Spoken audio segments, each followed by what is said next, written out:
Jam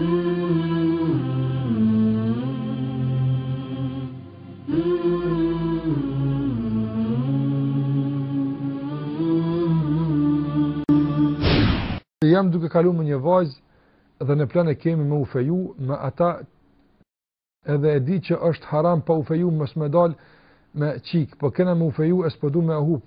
Mirë, problemi është se halla e kësaj qikës ja ka bo që unë ka me ta gjetu një djallë edhe ai është shumë i mirë për ty, edhe të për shtatët.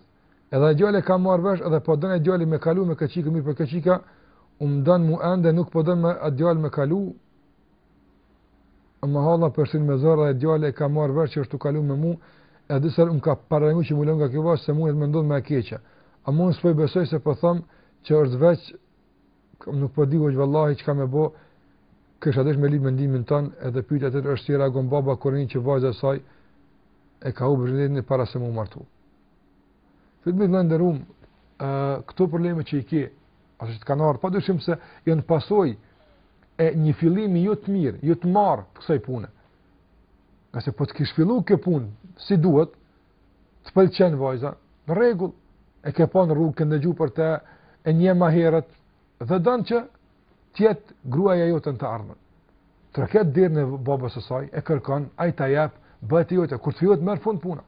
Po kështu pastaj duke u zvarrit rrugëve, duke u zgjat, duke kaluar, po jap mundësi që çdo njeri pastaj ta ketë target, ta ketë për qëllim, ta ketë për canga, se s'është askujt ajo. Fakti që ti kalon me ta nuk e bën atë të obligueshme që ajo të mbetet e jotja. Dhe sikurse je dëshmitar, halla e saj tash më ka filluar të përzihet. Unë mendoj që ti duhesh që të bësh këtë hap. Ta marrësh babain tënd ose dikën që është përgjegjës dhe të shkosh te babai i saj. Ti thua se ne kalojmë që sa ku jemi së bashku, duhemi pyet edhe vajzën. Unë jam interesuar që ta kërkoj dorën e vajzës tënde. Edhe ai çfarë bën për hajër qof. Nuk ta bën për hajër, vëllai nderuam. Nuk janë të interesuar me ta dhon, nuk duhem me ta dhon, ndërprej raport me këtë vajzë.